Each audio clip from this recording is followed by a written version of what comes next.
My father sired 4 of my children. He started molesting me when I was 8 years old.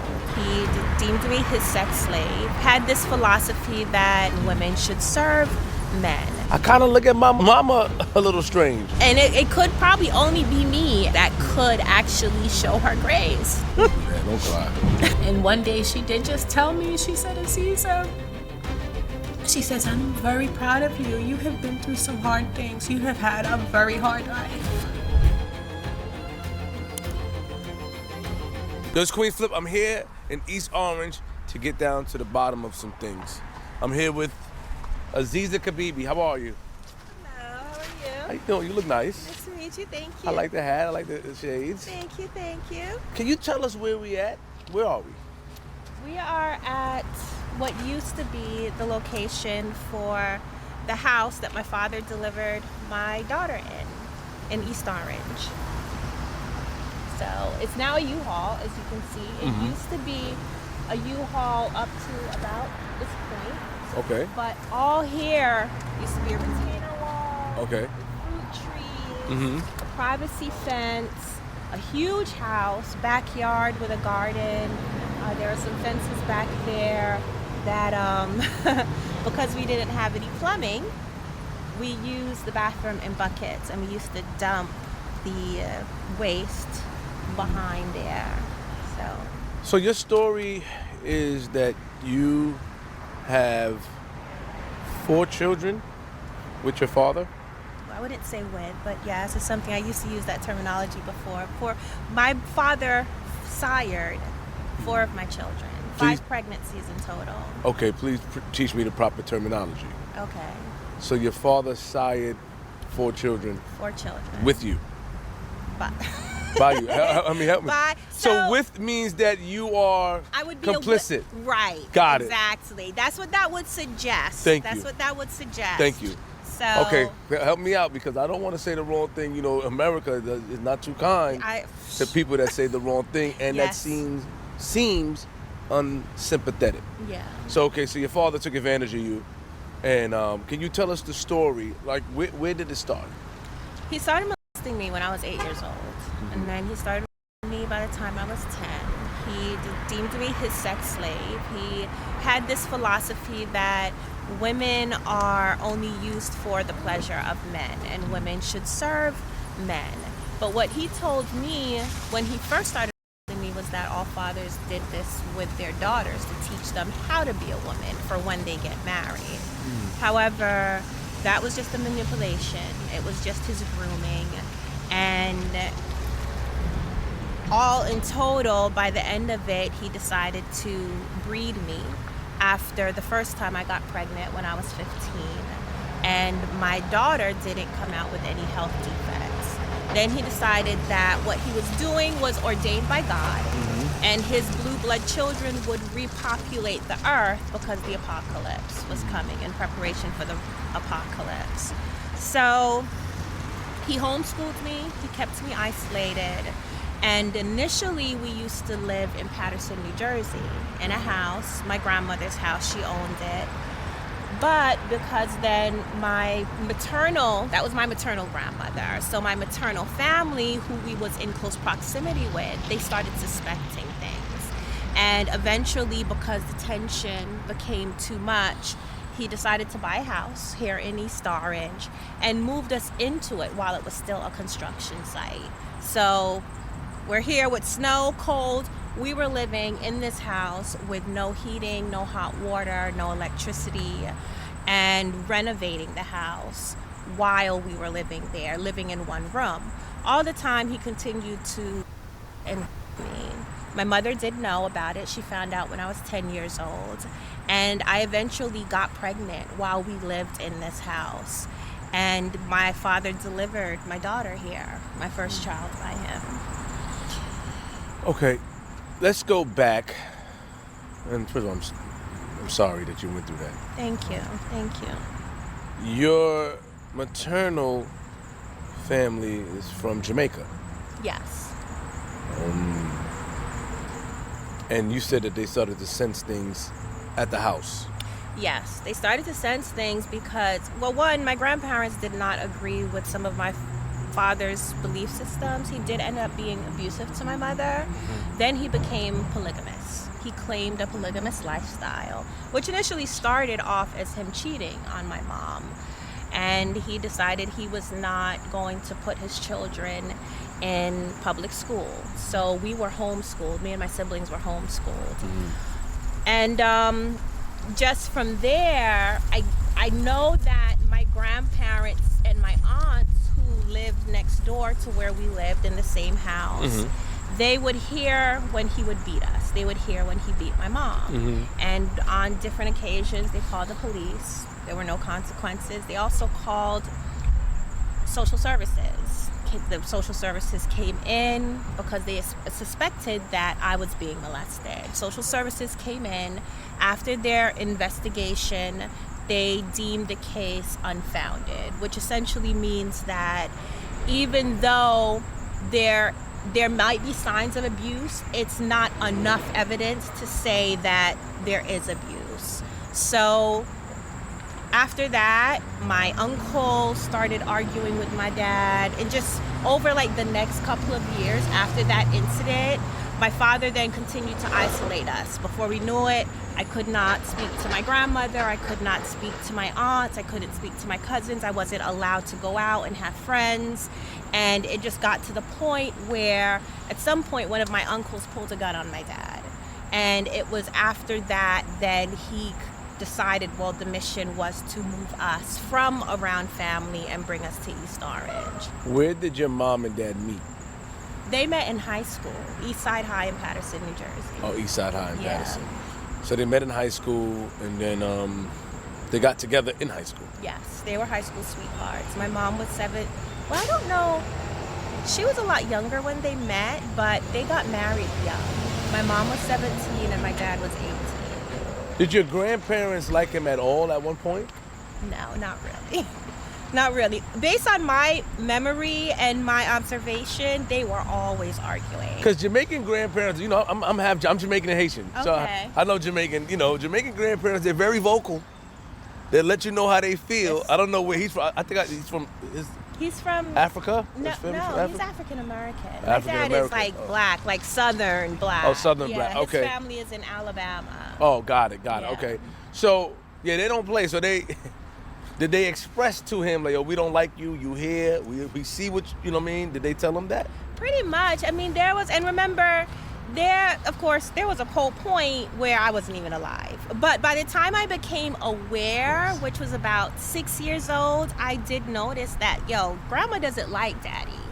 Grandpa doesn't like daddy. And there was just always argument, even between him and my mom, him complaining that they wanted to control her and she shouldn't be talking to them. So that tension was definitely there. I think that's a culture difference, because a lot of that ideology, when there's two cultures coming together, a lot of the Caribbean family households, they are tight-knitted, right? So I initially had an issue with that until I learned, right? Meaning the grandma would be involved with the children, like help with the children, sometimes answer or make a decision for the children, Right. regardless if the parents is there.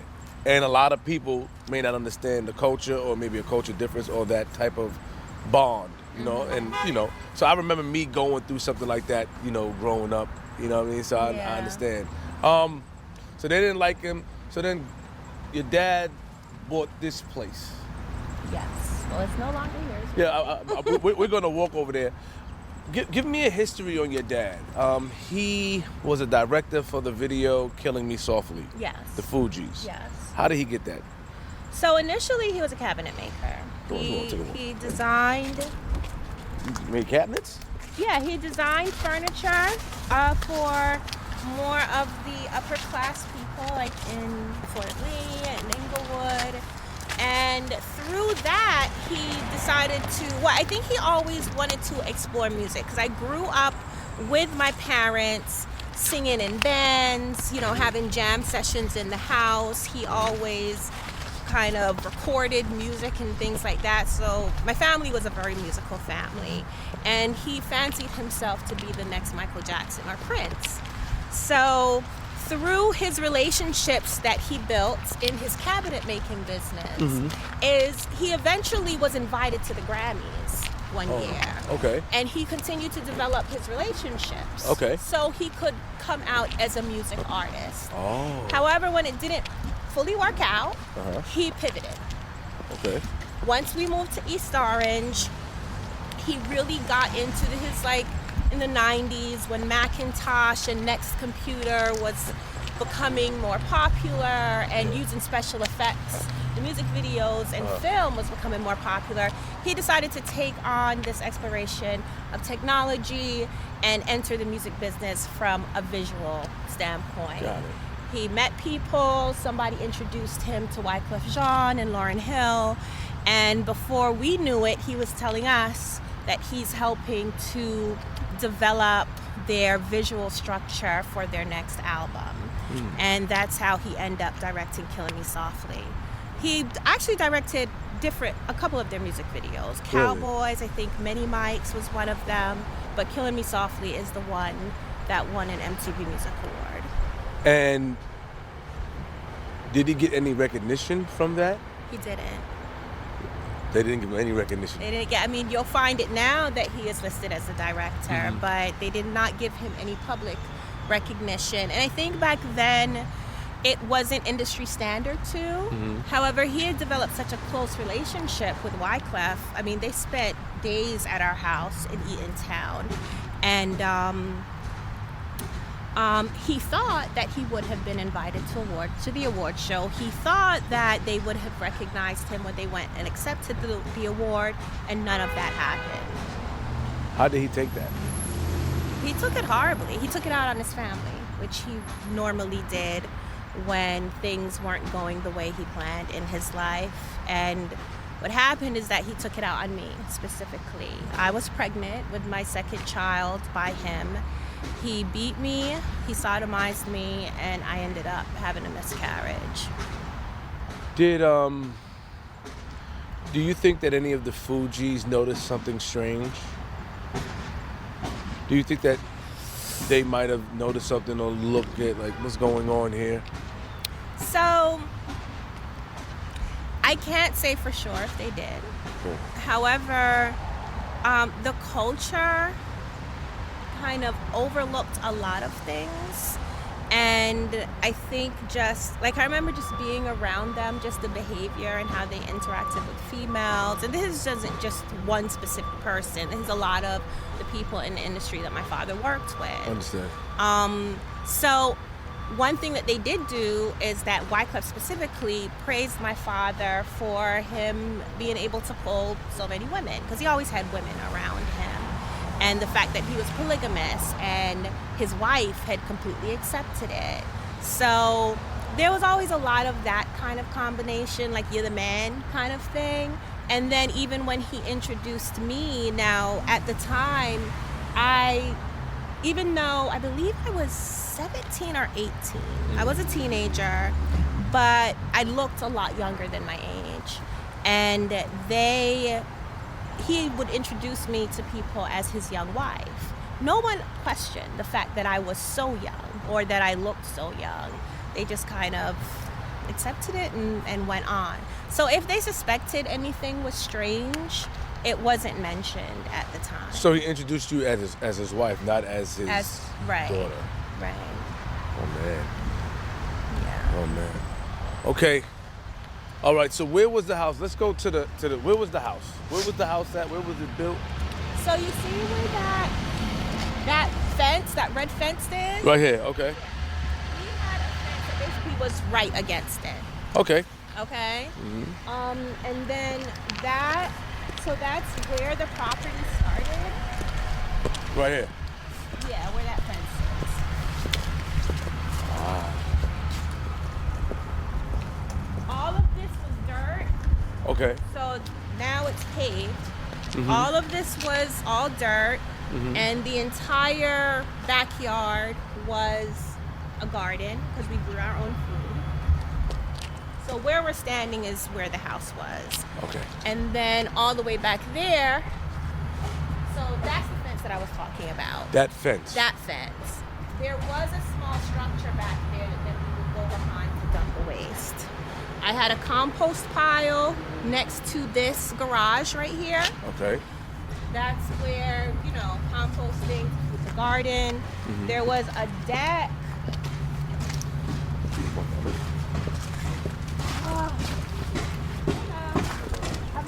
I've not been here since, not in this space since everything happened. I've been to Utah, but I've not been here. Oh, so you've been the deck, here? The deck was probably about to here. Okay. And all of this was dirt, where we grew the food. Wow. That side was the driveway, and the house was 3,000 square feet. Well, the house was pretty large. Okay. It had about 5 bedrooms. Part of it, my father actually expanded on. He built on top of one of the levels, and that's where we lived. It had about 4 bathrooms, and he was also renovating the attic. And then in the attic before it was renovated, whenever city inspectors would come to inspect the progress of the development, then me and my brothers and sisters and my daughter at the time, we had to hide up in the attic because he didn't have a CFO, a certificate of occupancy. No one was supposed to be living here. And we would have to hide up in the attic and be quiet until the inspectors left. Did they, at any point, did he end up getting a CFO? Did he end up fixing the house and completing it? No. That's because we got it livable. He put plumbing throughout the house. We eventually had running water, toilets. By then, all of his business partners and people that he works with was coming to the house to have his meetings. They were very impressed. The house, the foyer was laid with granite tile. We had custom wallpaper. So it was beautiful. It was really turning out lovely. And then one night, while he was having a meeting, it started raining, and there was thunder and lightning. And after his meeting, everyone went to bed. The guests left. The house was struck by lightning. Right here, this house? Yeah. So that's why it's not here anymore. After he ran plumbing, ran electricity, it was fully functioning, livable. He had not gotten the CFO yet, but it was struck by lightning and it burned to the ground. Where were you guys when this happened? In the house. So you guys ran out? Yes, I woke up. Of course. Why? Of course you ran out. But I'm just saying. I woke up to smoke. My father waking everybody up, kids, babies, dogs. We had 3 Great Danes, and just getting everybody out the house. He had rented a U-Haul truck for a production he was working on. So we actually sat in the U-Haul because it was raining still at the time, but it wasn't enough rain to put out the flames. And we sat there and watched our house burn down to the ground. What was his reasoning? Since he gave you a lot of reasoning for things that he did, right? He said that he was a prophet. He said that this is God's plan for him to take advantage of you and your sisters, you and your sisters. But what was his reasoning for the lightning hitting the house and it burning down? What did he say? He didn't have a reasoning. You would think the reasoning would be maybe I'm doing something wrong, right? But no, my father was the type of narcissist where nothing he did was wrong, even his shortcomings. He blamed somebody else. So in this case, he put the blame on the East Orange Fire Department and local fire departments because, ironically, when the fire trucks got here, there was no water in the fire trucks. They tried to open the fire hydrant. No water was coming out the fire hydrant. Why he didn't see that as signs either, I have no idea. But that was the case, and that's why the fire could not be put out. By the time they finally contacted the next municipality, got fire trucks with water here, put the fire out, everything was gone. Everything is gone. All of his musical equipment, all of his production equipment, computers, our clothes, everything we had nothing. Where did you go after that?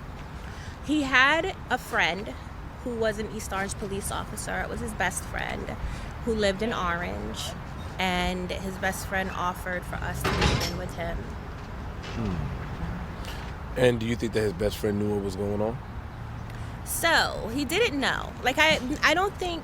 Well, there were people that did know, but certain people, they did not know for a fact, but they suspected. And I learned recently that this gentleman, he's no longer with us, he passed away.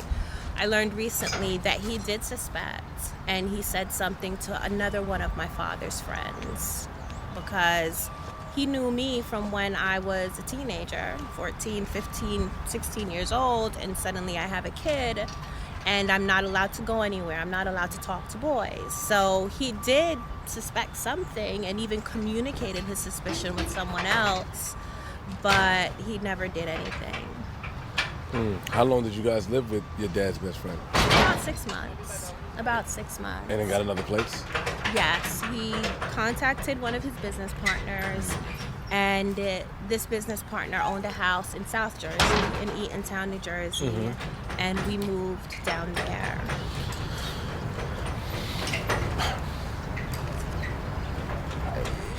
It's hearing your story, you know, is tough. I mean, I do want to commend you for being strong to tell the story and to let the people know what's going on or what happened and how to avoid it and to speak up. I think that's very important. Yeah, thank you. I do want to commend you on that. I do want to say that, you know, like, you're strong. One of the things that stood out to me from your story was your father brought a woman into the relationship with you. One of his girlfriends to, and I don't want to say relationship. What's wrong? Yeah, no. Your father brought in a woman to you with him. Yes. Can you tell me about that story? I was 10, and it did take some time before my father could actually Smoke this way. You can work this way. could actually penetrate me, of course, because of my size. I'm a child. He's an adult.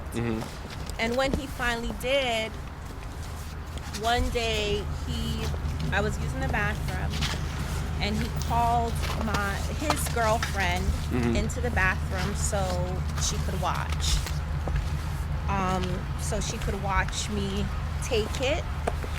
And after that, she had a very favorable response to him. And then every weekend when she would come over and stay the night, he would get me up, and they would both and abuse me, thank you, in our living room. Where was your mom at this time? She was in the home. She learned that what my father was doing to me when I was 10. What he told her was that he was abusing me to help my skin condition. I grew up with asthma. Well, it was untreated. They didn't know that it was asthma. I had a lot of allergies, broke out in eczema. That would have like impetigo every year. So I was sickly. And some of his philosophies, or I would say excuses or reasoning, was that, at least to my mom, he was molesting me to help my health. And that his sexual abuse, which he didn't call it at the time, of course, would help heal my skin and help cure my asthma. It wasn't called asthma then for him. It was just me being sick on a regular basis. When actually it was doing the exact opposite. The stress of his abuse was triggering everything to get worse. But my mom accepted his reasoning and did not argue back with him, but argue against it until she found out that he was molested with his girlfriend. And this specific girlfriend she didn't like, really. Like, they didn't really get along. They didn't really get along. So when she found out, she then questioned him. And he beat her with a belt. Told her not to question him again. I'm his child. He could basically do what he wants to do. She has no say. And the abuse continued with her knowing about it. Side note, give me the proper terminology when it comes to these situations, right? Meaning, and I appreciate you even telling me what to say while we were over there. Because you don't want to come off insensitive, but a lot of us are ignorant to the phrases and the terms to use when having these conversations. Right. You understand what I'm saying? Yeah. So as you, like, we would say that your father, you and your sisters. And that, so, and we were also not, we wouldn't say that you had children with your father. How will we describe that scenario again? So the term I just want to, and I'm sorry because I just want to get it right because I do want to, moving forward, I do want to just say the right thing and not offend anyone because you know people out there they get offended, you know, by ignorance. Well, because addressing this issue publicly is pretty new. It's pretty new. So some of the terminologies aren't really set. What I have been using based on my studies and even me as a survivor, one, it was incestuous abuse, right? So my father incestuously abused me. He sired my children. That would be one. I have children by my father. My father fathered my children. I prefer sired because father fathered. And what was one of the other ones you asked as far as terminology? I'm just saying, no, I just want to get the right terminology because, you know, we're ignorant to the saying. Right. I'm ignorant to the saying, and I don't want to offend others out there. Right. I don't want people to say, oh, you had father, because earlier I stated that you had children with your dad. With my father, right. And he was like, no, I didn't have it with him. My father sired the children. So I just want to know how to say it. Yeah. That's all. And okay. Yeah, my children were born from a result of incestuous abuse. Incestuous. Incestuous. Incestuous. Abuse. Incestuous abuse. Yes. Incestuous.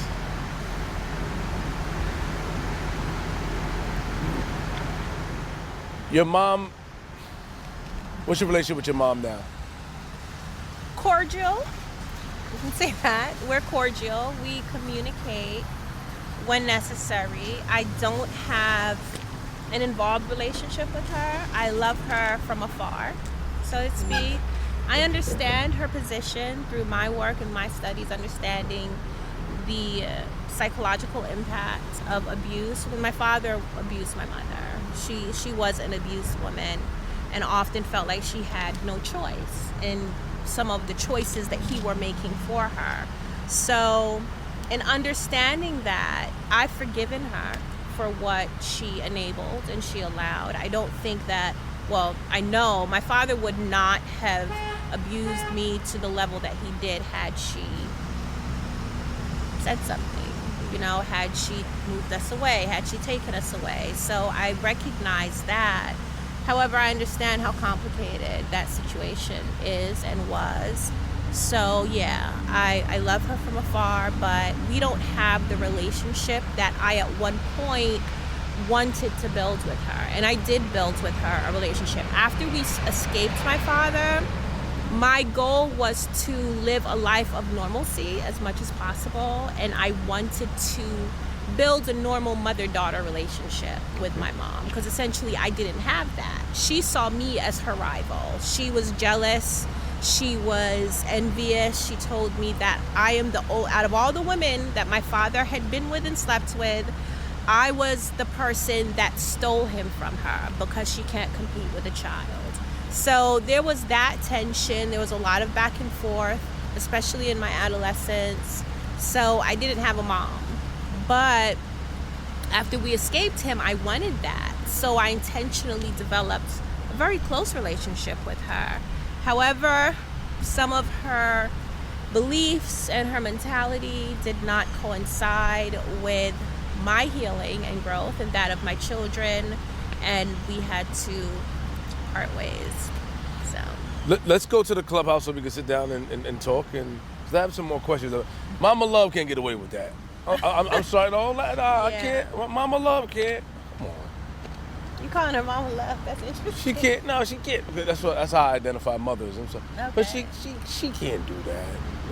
Well, she did. So. What do you really say? Do you really feel that it was your dad manipulating her? Was she scared? Can you say that by me being there I saw fear in her. He ruled with an iron fist. There was nothing that she can do. Because when I think about it, I know some parents that would take their kids and run away. Mm-hmm. Was she that much in love with him? And I may have to, I kind of look at mama a little strange. Yeah, as you should. As you should. And I understand and I agree. But however, as the person who was there, I think that, and it could probably only be me and my other sisters that could actually show her grace. Okay. So, Don't do that. Don't cry. I'm sorry. I didn't. I'm sorry. No, it's fine. It's sorry. fine. I'm just. So where does the grace come from? Like where does that? How do you? I have to commend you for that. I mean, to show mom grace. Why? Because I know that if anything, one thing humans absolutely are flawed. And the impacts of domestic violence and sexual abuse and any form of gender-based violence has such a devastating impact on brain functioning. Like, that's the science of it. It does. And at the end of the day, if your choice is the rock or the hard place, it's difficult to make that choice. I don't think that the system at the time, and this is no excuse. I'm not making any excuses for her. However, I could see from her perspective how trying to get away from my father was extremely difficult, and she could not see a way through.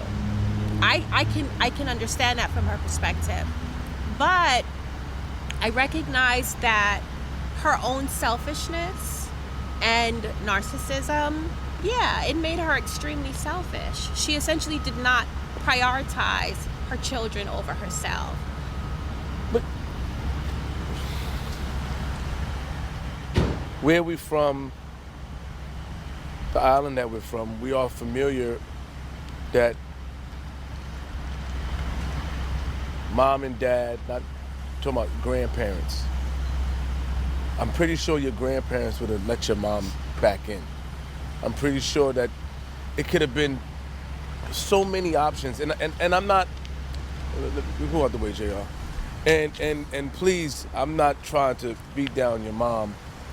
I'm just trying to put it in my mind, and I'm not blaming her. I don't want to play the blame game. I'm just trying to get clarity, because I think you're extremely strong for even saying that. I can see, but I want to cross all my T's and dot all my I's. Meaning, why she didn't go back home? Especially when we live right next door. Yeah. Why she didn't go to them? Why she didn't get help? Did your mom suffer anything when she was younger?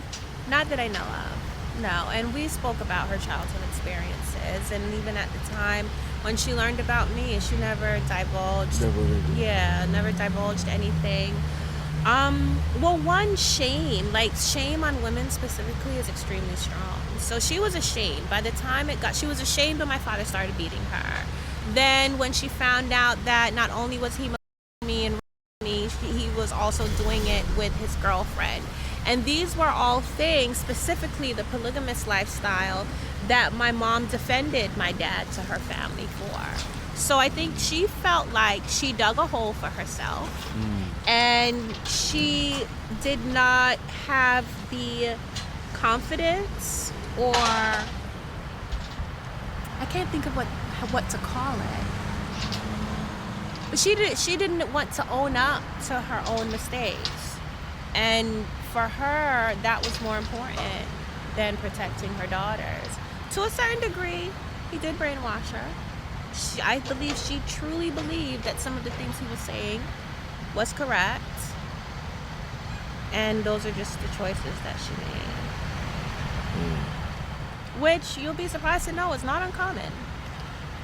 Did she apologize to you? Yes, she has. We've spoken about sincerely? it. Yeah. What is it? Because the apology comes with a but? No. No, it So, didn't. so she took accountability. Yeah, she did. She's taken accountability within herself. She's taken accountability with me. I don't know if she has with my sisters.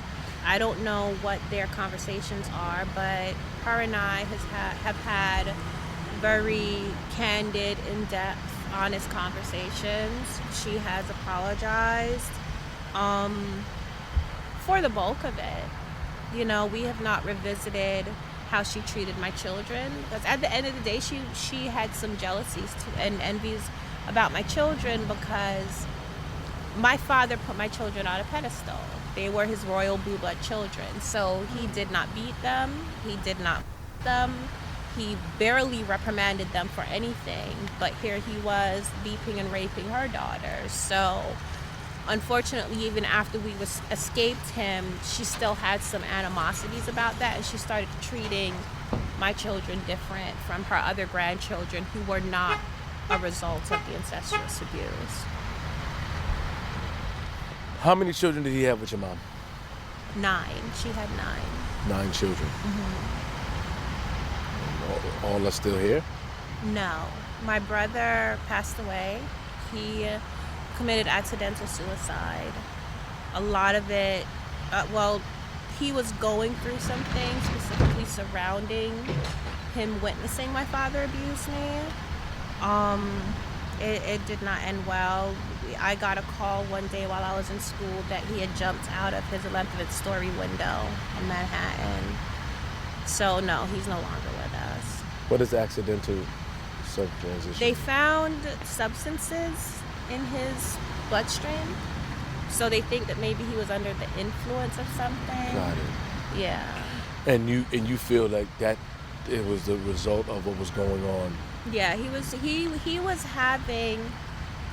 I'm not a professional, like I'm not a psychiatrist or psychologist, but he had reached out to me. He started calling family members with these outlandish stories about him being kidnapped from some Asian people, and his parents weren't really his parents, and then So he snapped. Yeah, he kind of snapped. Yeah, he was telling me that I seduced our father, and the only reason why my father was extremely physically abusive to my brother.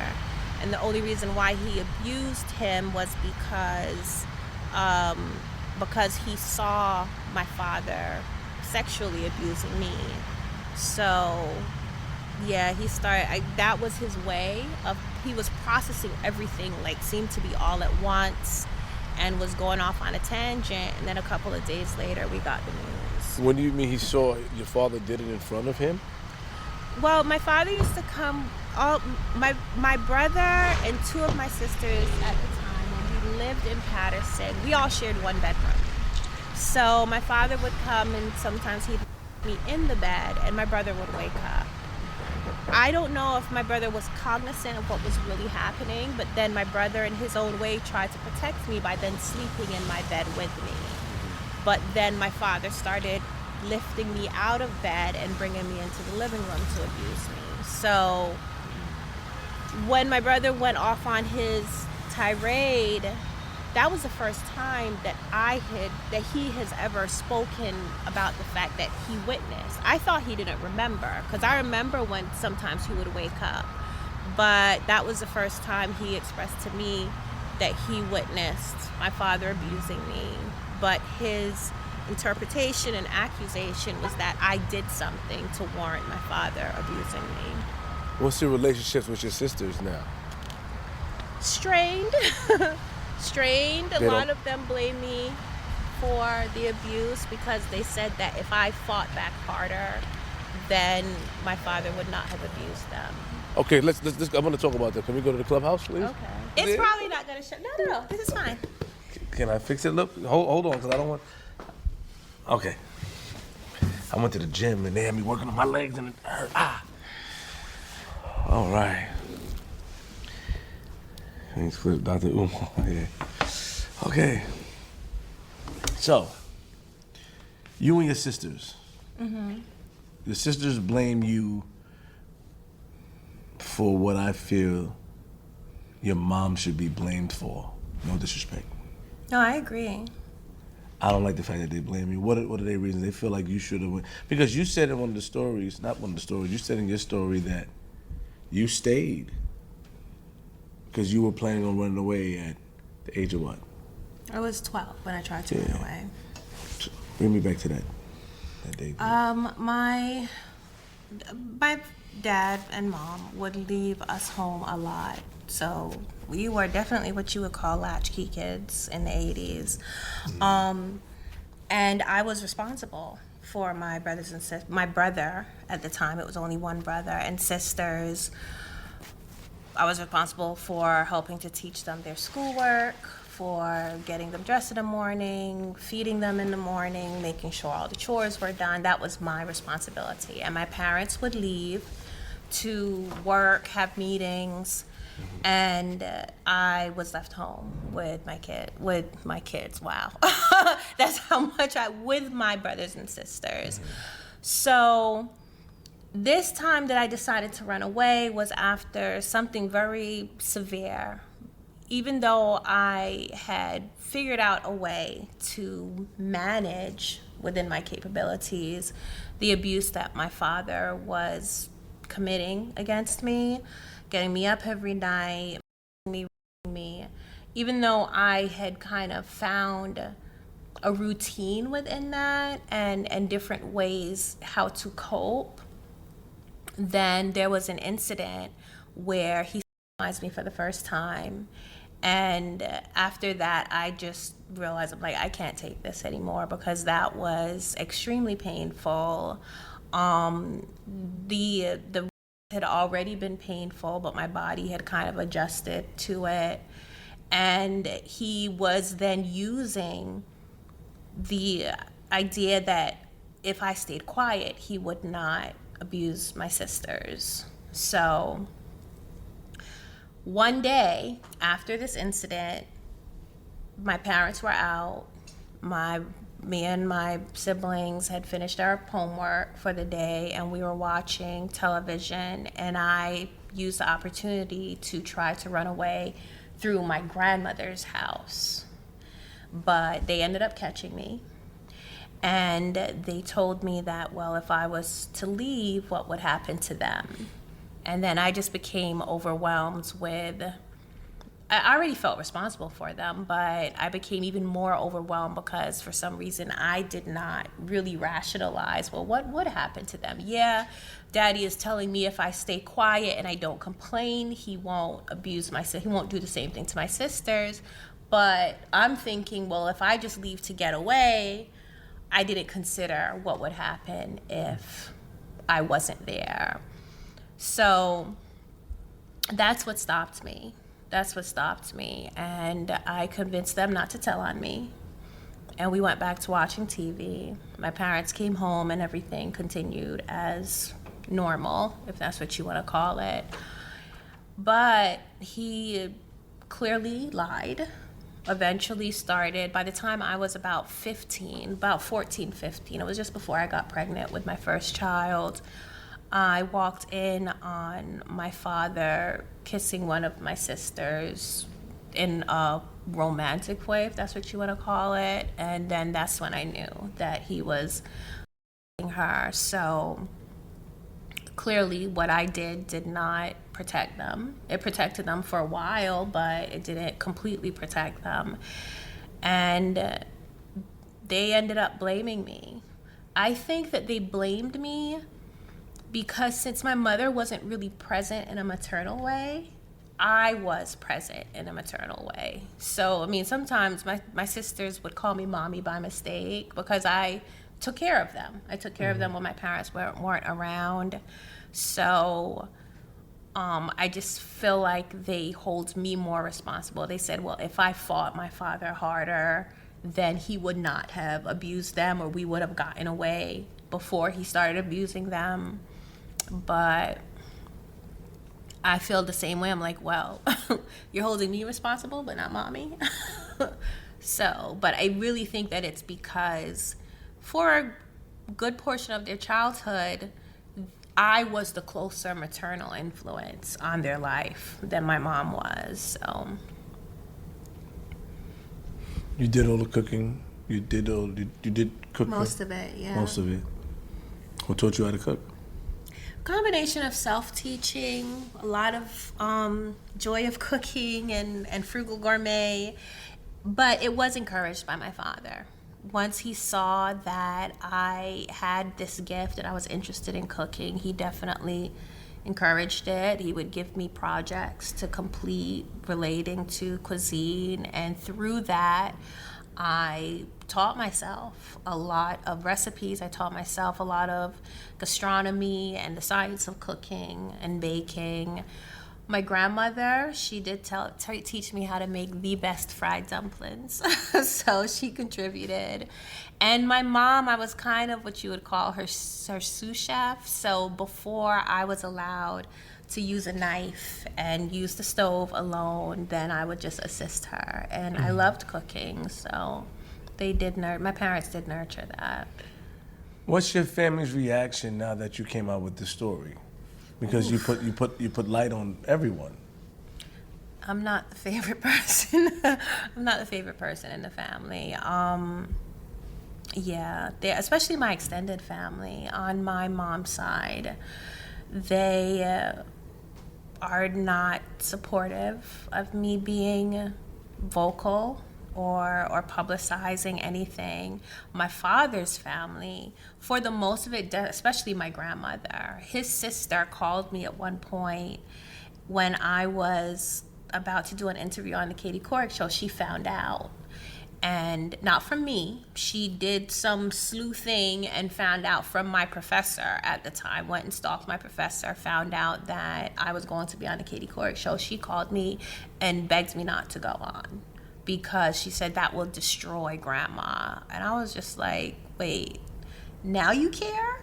But there are some members of his family that are supportive. I just recently reconnected with some cousins and we've been communicating. But as far as like my grandmother and my aunt and my uncle, they're not on his side. They are not supportive of me being open or speaking out about it at all. And then on my mother's side, there's a lot of silence, like don't say anything.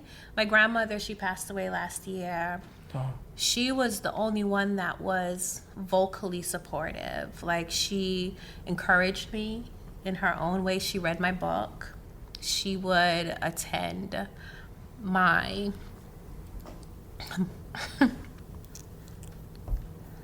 she would attend my speaking engagements, which I didn't expect her to, because she was a proud Jamaican woman. And she would tell me this story about, she dreamt when she was pregnant with my mom that a woman came to her and laid out a gingham or patterned tablecloth. And her interpretation was that her mother, her daughter, who she was pregnant with, was going to cause turmoil within the family. So she would tell me that story. And even though I started speaking out publicly, she would come to my speaking engagement. She would come to the events that my organizations put on. So, and one day she did just tell me, she said, Aziza,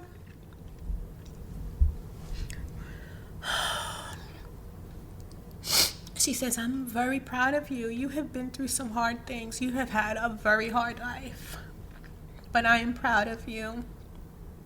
And she's the only one on that side that said that. Hurt. So, yeah. The rest of the family, they haven't said much. There has been some criticisms, but it's more of just one of those things that we don't talk about. Did she, your grandfather, where is he? He's no longer with us. Passed away before her? Yes. Yeah. During the period that my father isolated us from the family. Why didn't I bring tissue? Why? Do you feel like your grandmother was, do you feel like that support from your grandmother, because it's your maternal grandmother? Mm-hmm. Do Do you feel like because your mom wasn't there as she's supposed to be, you feel like your grandmother being supportive stepped into that role for that short time when she was supporting you, or that, do you feel like by her supporting you was something that you would have wanted from your mom? No, I don't think so. I because my grandmother had her own role, like there was a space between my family's apartment and my grandmother's house. And it was connected by a corridor where my parents' closets were, and that corridor was connected to the kitchen of my grandmother's house. That is actually the place that my father would take me and me before my mother knew. And I would hear my grandmother singing in the kitchen. She would sing like gospel hymns, and I would focus on her singing to separate myself from what my father was doing to me. So she had her own role in my life, even though she might not have known exactly what that was, but she was an anchor for me in those moments. I was her favorite. She had no problem expressing that to anybody. She would actually introduce me to people as, this is my baby, my Aziza, my favorite granddaughter. And yeah, so she was a grandmother. She definitely was a grandmother. She taught me how to crochet. As I said, she taught me how to make fried dumplings. She taught me how to sew. So When grandma found out, what did this do with the relationship between her and your mom?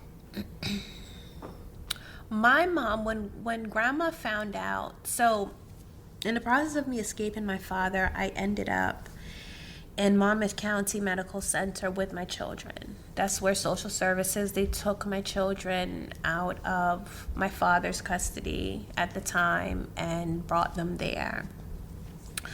And after being there for a few days, my father was pretty much ended up packing up the rest of the family and just leaving, because then they wanted to see him for questioning. Initially, he had an interview with social services, but then I guess, he freaked and just decided to kind of go into hiding. And I was in the hospital with my children for as long as they would allow me to. And one day, my grandmother and my aunt show up. They walk in. And this was the first time that they had learned that I had had children. And that was triggered because while my son, who was there for seizures, he was having seizures. That's a whole other long story. But it turned out his nurse in the ICU was one of my cousins who I hadn't seen from when I was a child. And she contacted my grandmother and my aunts. And then they came. And it led to a whole lot of other things. But they didn't really say much. There was a lot of silent acknowledgement. Like they knew who the father of my children were. But we didn't speak about it again until a couple of years later, when they ended up being my children's foster parents. So then it was clear that my father had been raping me all of this time, and these children were a result of it. Okay, so do you give your brother any credit for convincing your mom to send you and your son to the hospital for the seizure? Of course. Yes, I do. I loved him for that, and I depended on him, and I thought he was brave because he was still under my father's control. He was out of the house. He was working in the entertainment industry, but all of his money was going back to my father. And he was only working within the control of who my father kind of set him up with. So for him then to come back and convince my mom to take us to the hospital, I loved him for that. I mean, I was really close with my brother, so it was a complete shock to me when that day when he called and he was texting me like all of this craziness because we were so close. He was the only one, because of his age, that was aware of a lot of things before my other siblings found out. But the fact that he was able to convince my mom to allow him to take us to the hospital, yeah, I will always love him and be grateful to him for that. So you go to the hospital. From the story that I read, you go to the hospital, and when they give you the documents, you put your father as the parent of you and as the parent of your children, and that caused the red flags. Yes. And I also heard that during the time of the investigation, your father was still abusing you. Yes. He was still abusing me. He was still beating me. If anything, that got worse. It got worse. I had to go to mandated therapy, court-mandated therapy with black eyes and cut up skin and bruises that I covered up with makeup. He had his girlfriend. They would take me to my appointments. So he still had that control. So even though I had started the stages of escaping him, mentally, I was not mature enough. I did not trust the system enough to then say, like, I'm going to stand up to you. So yeah, he still had the control. There was still the threat of him kidnapping my children out of foster care. He tried to kidnap them out of the hospital when they were there. And then, of course, by this time, he had other people who knew and was helping him and supporting him. So... What do you mean try to kidnap the children? How? Like try to sign them out? No, he busted in, literally like a film, with two people that he know. One of them was a white woman, dressed, posing as doctors, and tried to kidnap my kids out of the hospital. Where were you? I think, where was I? I wasn't there. Where was I? I know I was somewhere with my sister, but I don't remember where I was. So, how did that play out? He goes in He there. failed. He dropped my baby because the security guards struggled with him while he had my son. While he had my son, who was 5 months at the time, they dropped the baby in the process. My daughter saw him and recognized him, but mixed him up with my brother.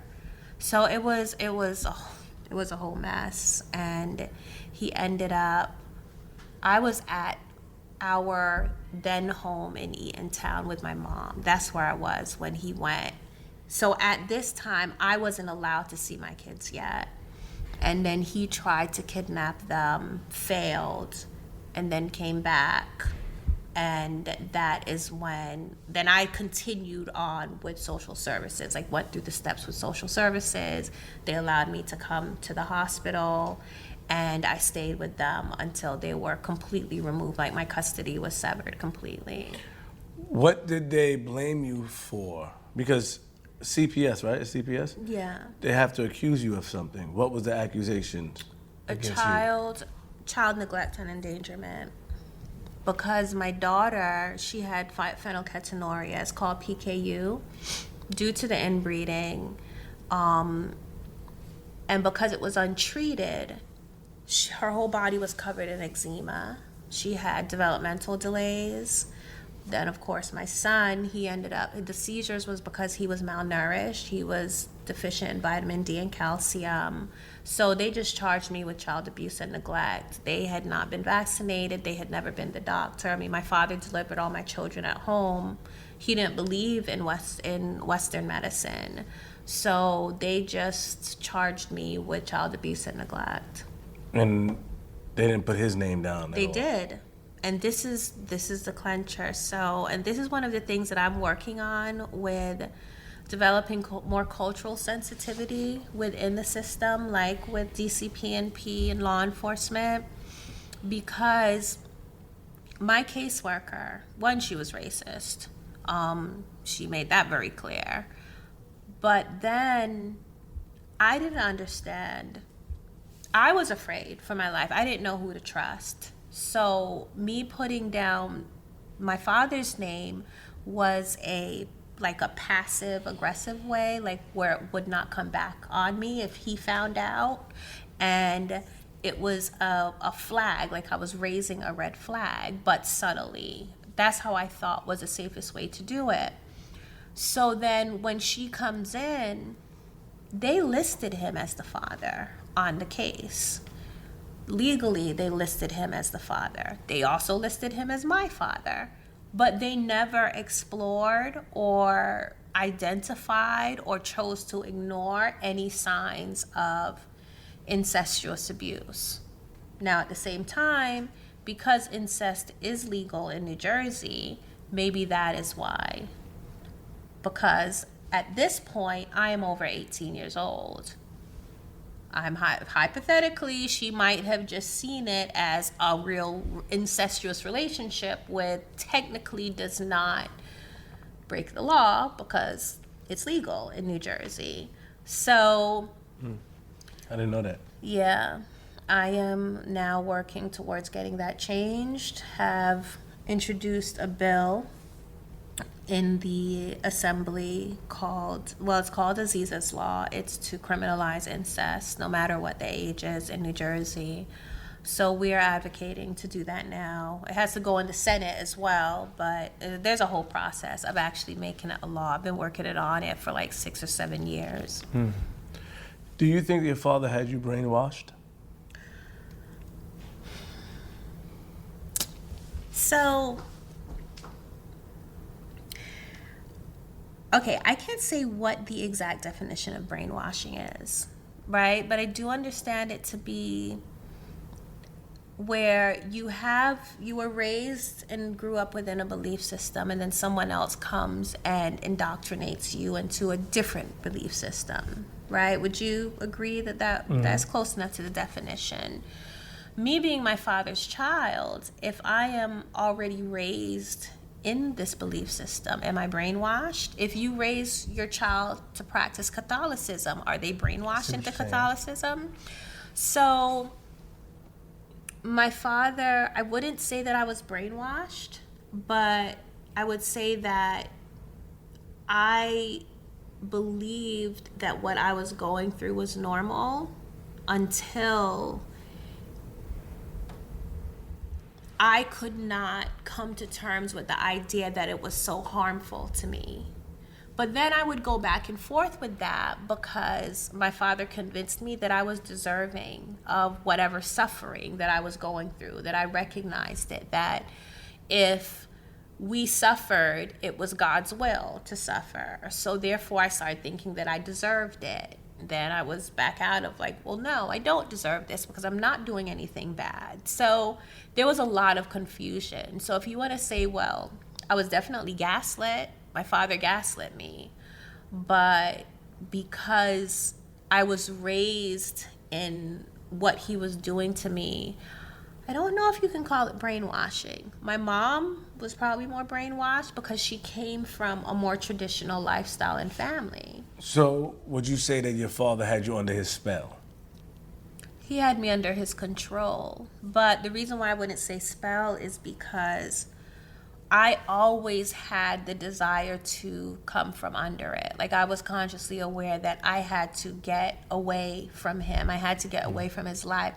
I considered killing him. I poisoned his food one time. So there was always this underlying goal to get away from him, to not be with him. I never accepted him as my husband, which is what he tried to convince me that he was. I couldn't see him as my father. According to him, I was not allowed. That's why he stopped me from calling him daddy. I had to call my mom by her first name, him by her first name. So he instilled all of these behaviors to align with his indoctrination. And yes, I followed them. That was me attempting to survive the situation. Understood. But mentally, I was always aware, you're my dad. she's my mom, and I would like this, I really want this abuse to stop, or I need to get away from it. And that was always the goal. It was always just a matter of, well, how do I do that safely? And then, of course, once I started having kids, well, now how do I do it safely with my kids? And I don't have a job. And, so all of these elements then made me feel just more trapped because I didn't know how I was going to get out of the situation.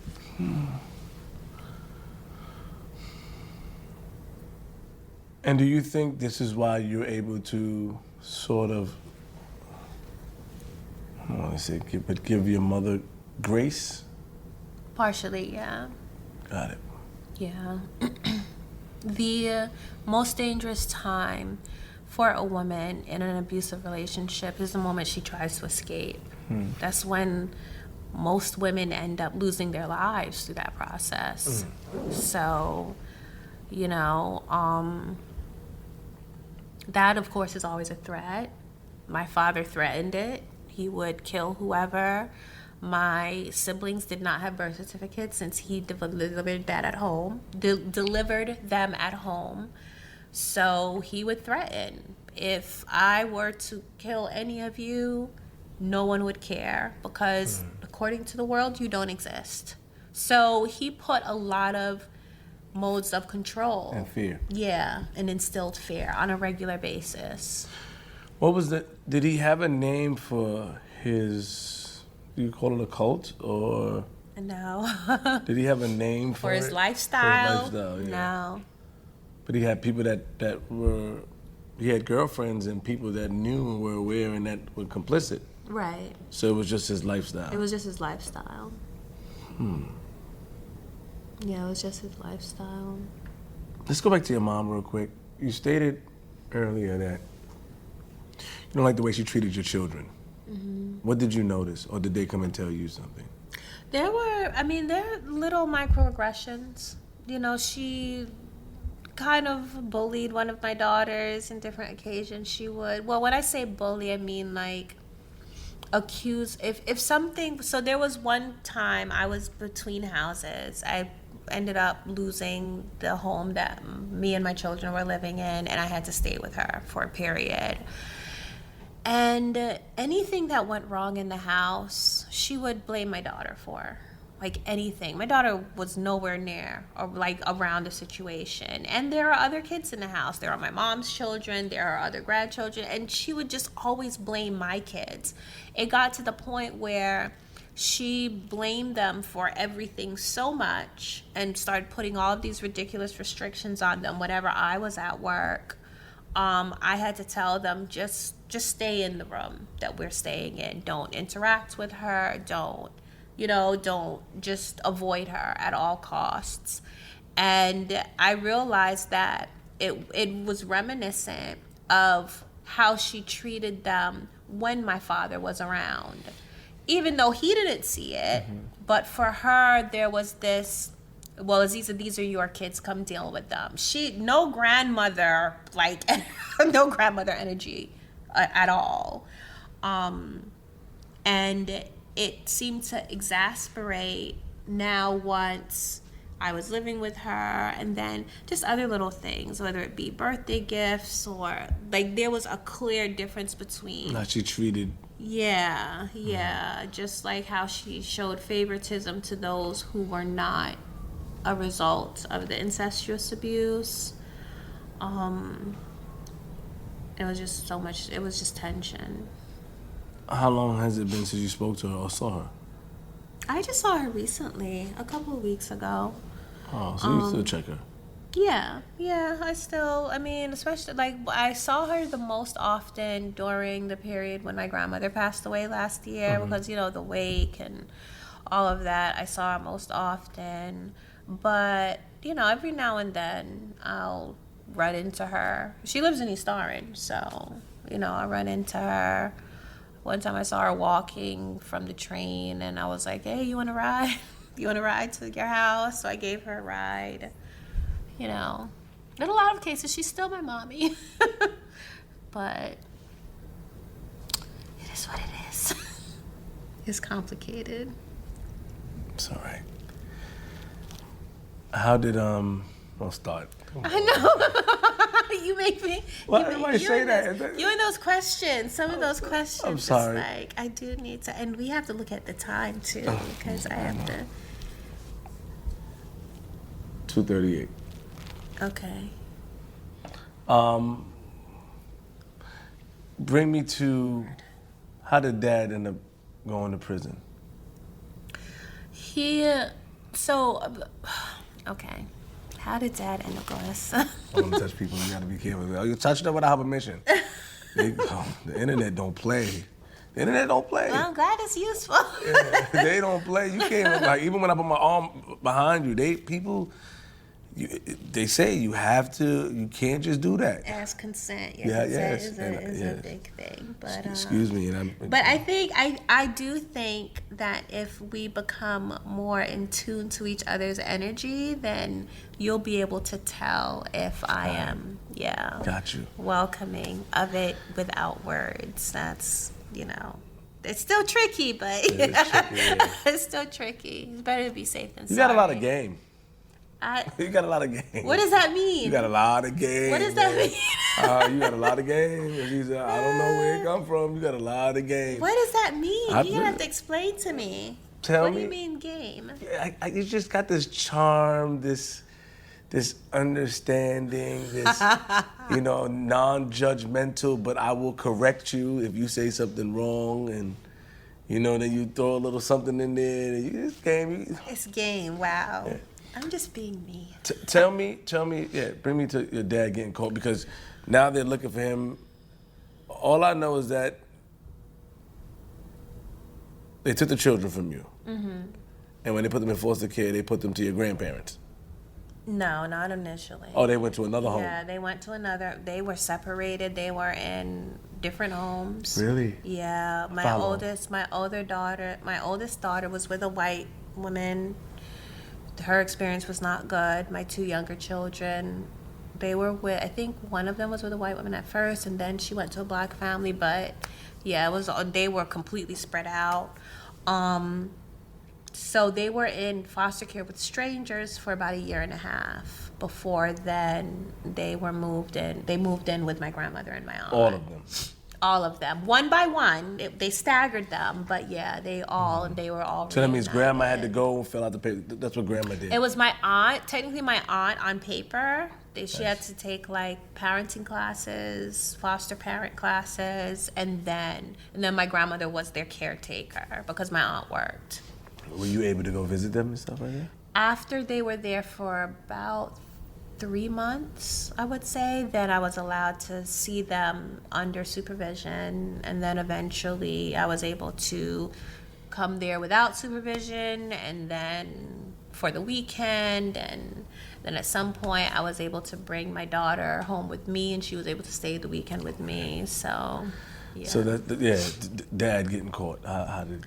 So of course, through a lot of the period after I escaped him is when, after my children were taken from my custody, he became more abusive. I got pregnant again because he saw that now I knew that what he was doing to me was abuse. I started learning from pamphlets. I would be in the foster care visiting location, and I'd start reading, right? I don't know up until this point what domestic violence is. I don't know what pedophilia is. I don't know any of these things. So now I'm learning about it, and I'm like, okay, so this is like my internal feeling of that I'm hurting and I need to get away is right? My father is wrong. So I think he started seeing that in my energy and my attitude towards him, so he became even more violent. He me, and it was a violent, even though by that time I was complicit and just like, well, this is what I'm supposed to do. But this time he beat me during I got pregnant. Then at some point, I'm going through the pregnancy. He's still physically abusing me.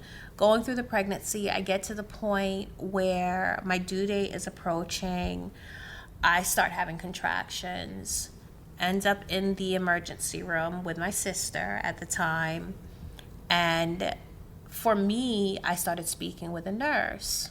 This was a possibility for me, an opportunity. I saw it as another opportunity similar to when my children was in the hospital. So I'm thinking, okay, well, let me try and talk to this nurse, let her know that this man that she's seeing is really my father. My sister, who was there to watch me after my father left, suspected that that's what I was trying to do, and she spoke to my father on the phone and told him that that's what I was trying to do. So he comes to the hospital, takes me out the hospital, and gives me this whole lecture, and the whole family, he knows that I'm trying to get away from him, and he'll teach me a lesson. Ends up taking me to Florida to deliver my daughter. So I'm in labor. We drive to Florida. He delivers my daughter in Florida on a campsite on the beach. Then he brings me back home. Now, all of this is about his mental control that he has. He's trying to maintain the control within me on a mental level. Have the baby, come back to Jersey. Through this process, he meets somebody that he shows the kind of respect for another person that I've never seen before. This was the first time my father allowed me to speak with someone without him being present, or my mom being present, or my brother being present. 'Cause that was the thing. I was not allowed to talk to anybody outside of his eye or my mom's eye. I always had to be watched. When he let me speak to this person on the phone, I told him everything. And I said, he is not my husband. He is my father. He has been beating me and raping me since I was a child. I need you to help. I need you. Please don't tell him. I need you to help. This man ended up talking to my mom, reported domestic violence, was able to put things in place to separate my father from the rest of the family. And from there, a warrant was put out for my father's arrest for domestic violence. Then my sisters and I, we spoke about it, and we got to the point where we decided we needed to report him for the child abuse as well, and the child molestation, because he was continuing to have children with other women. So initially I was like, well, we're free from him, right? We're free and we're living our lives. But then we came to this realization like, oh shit, wait, he's still having kids and he'll probably do to them what he did to us. So we decided to report him. And it took a year, but the detective in Passaic County ended up arresting my father on his way getting on a plane. I think he was going to Brazil or something. And he was imprisoned with $50,000 bail. He ended up making the bail, but then he showed up to one of his status hearings with a child. And part of his bail was that he could not be around children. So then they arrested him again with $1 million bail. And he's been there ever since. This was in 2006. My sister testified against him in 2010. Mm-hmm. He was sentenced to 40 years in prison.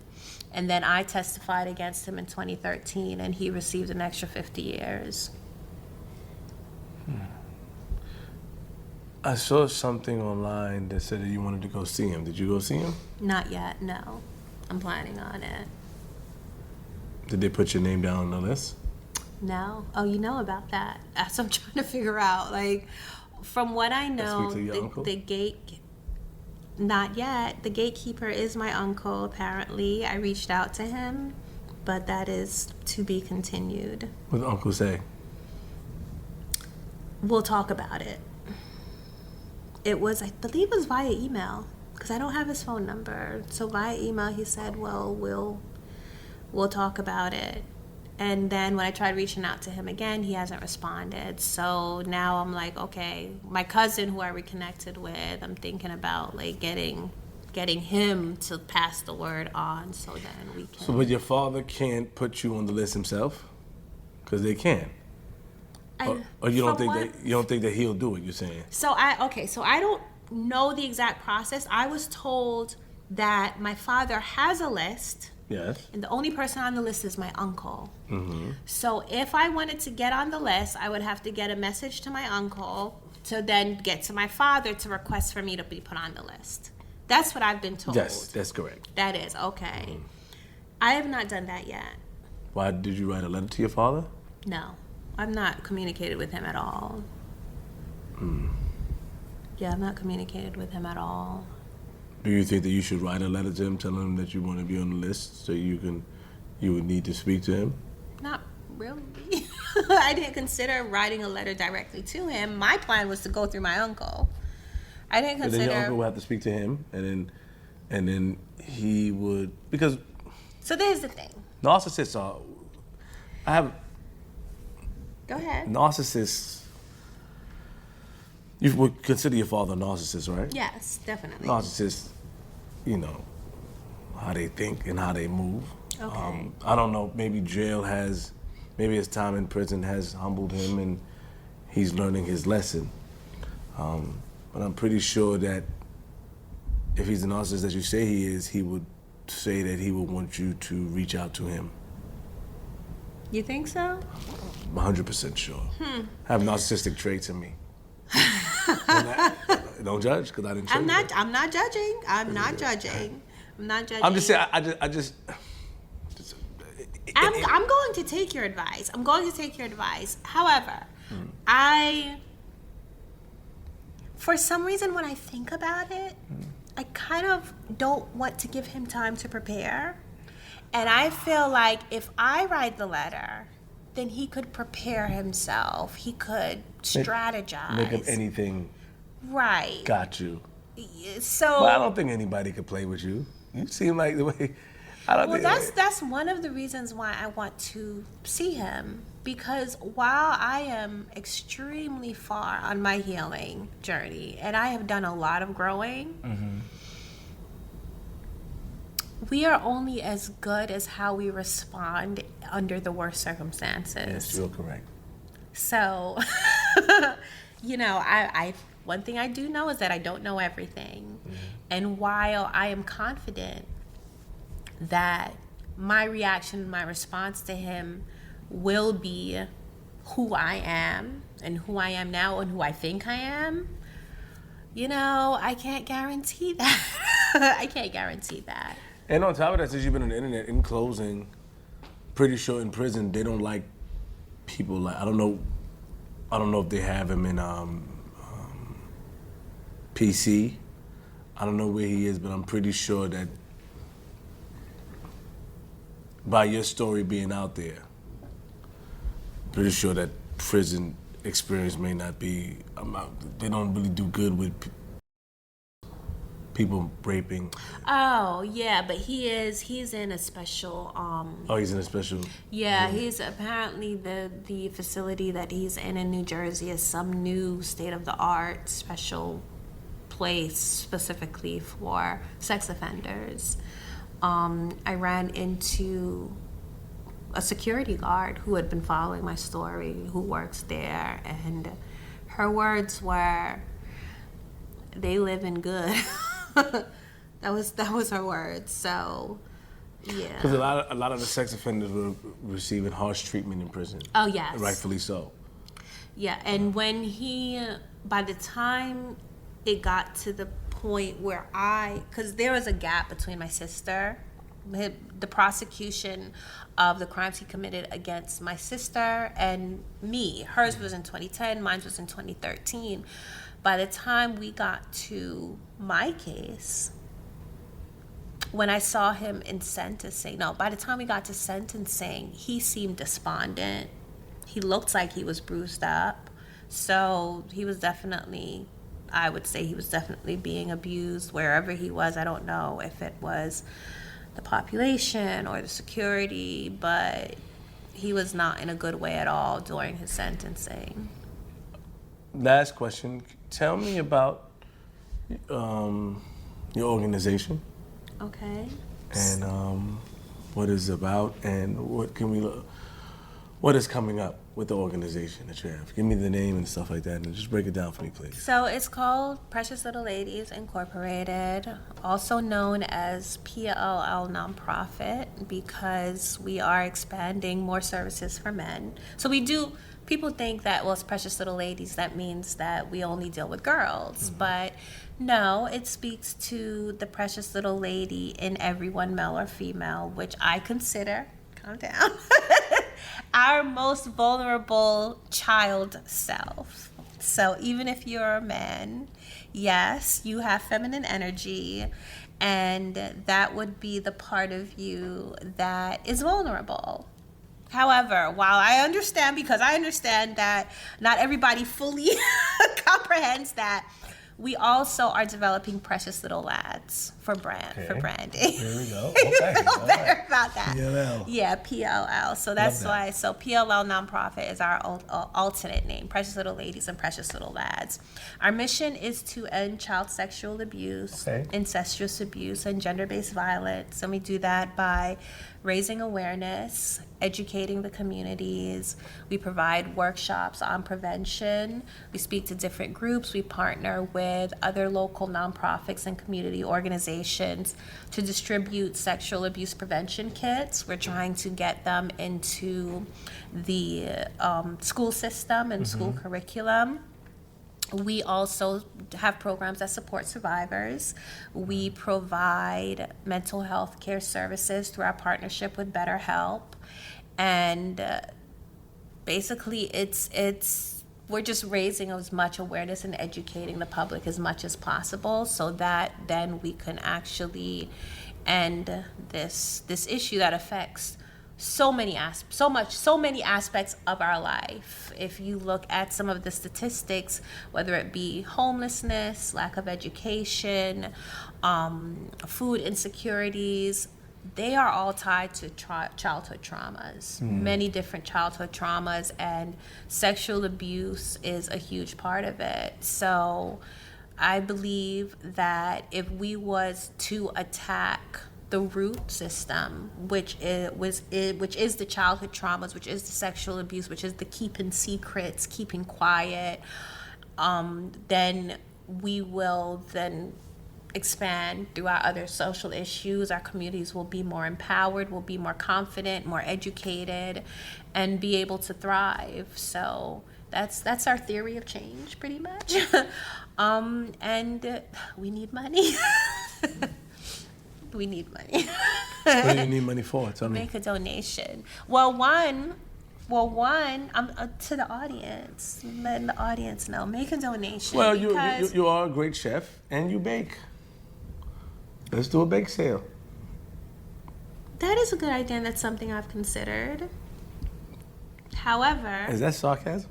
no, that's a good idea, and that's something. Yeah, I've but it's always considered. something a little tricky with how you talk. Here, I got to watch. Right, JR, you see it, right? It's a little tricky. Don't enable your dad.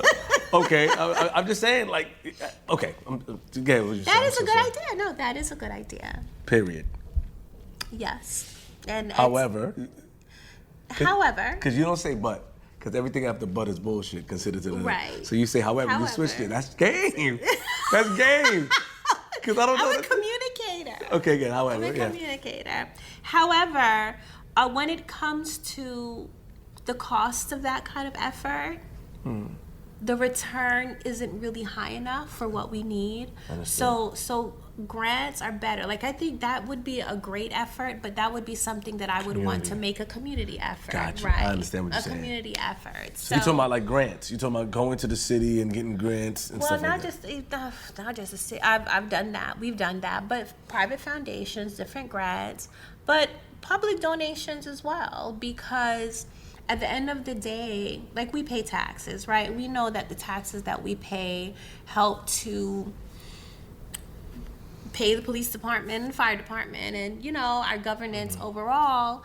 But these services, the services that we provide, will directly and indirectly help everyone. One, it will expose abusers, right? And even those that may abuse because of their own trauma or their own mental issues, they are educated, and then they may change their minds. So one, that's going to reduce the impact. It's going to then teach parents how to support their children if they have been, which then gives the survivors a better chance at healing, and not only healing, then thriving. So public support is very important, not only financially, but also in sharing the story, sharing the information,